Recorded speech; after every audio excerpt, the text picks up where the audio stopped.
Hey everyone, I'm Guy Cocker, and today nuclear war may have broken out above the Russian capital of Moscow, but thank God I'm 60 meters below ground in a Russian bunker with a man with a big gun.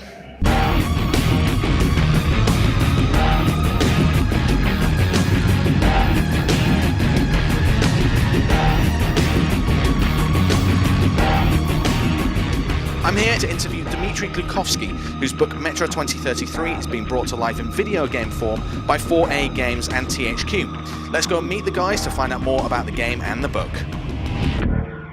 Alright guys, we're joined now by Dmitry Glukovsky, who is the author of the book metro2033, which THQ is turning into a game. Now, Dmitry, we're in a bunker in Russia.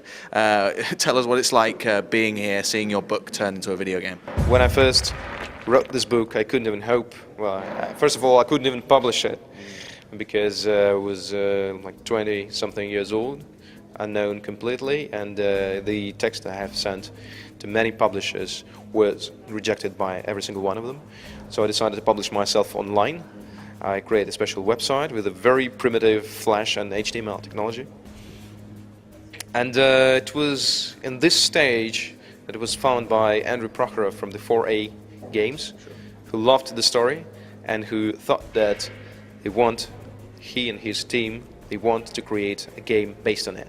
You must have had an idea of how it would look in your head when you were writing the book. Have they captured that vision that you had, and have you had any involvement in steering that direction? I wanted first of all to communicate the atmosphere, to convey the spirit of the book, the desperation, the hope despite anything, and the ability to stay human being in the world populated by monsters when humans behave like monsters.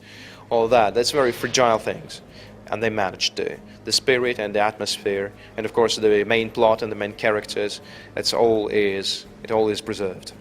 The concept of the book fits perfectly to be transformed into a computer game, and I didn't understand questions when people ask me, don't you think it's a bit humiliating of a book being transformed into a computer game?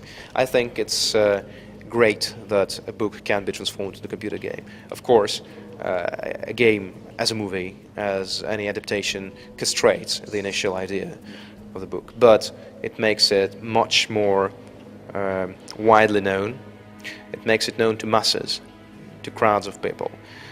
Literature is already a very restricted genre. It's not available for everyone. Not everyone is giving labor to read, and of course the publicity budgets for the books are just ridiculous compared to those of games. So I think that first of all, what a good game can do is to promote the book, to promote the idea, and to make some people get interest into the book and its universe. And then when they start reading it, they understand that a book is unmeasurably more than a game.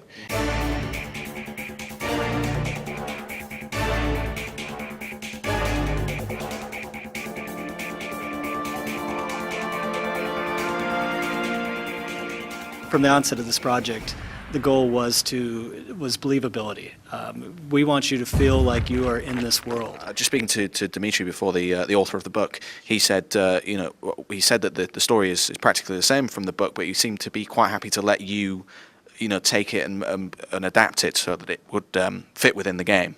We keep in the game a key point of his novel, but you understand it's impossible to copy a book to a game. He was involved even before the game got started with reworking some of the story to be more applicable to the game, and everything from voice recording to major decisions in the game he's had input in, and we want you to feel like you're actually there, and this is what it would be like in the event of this horrible event.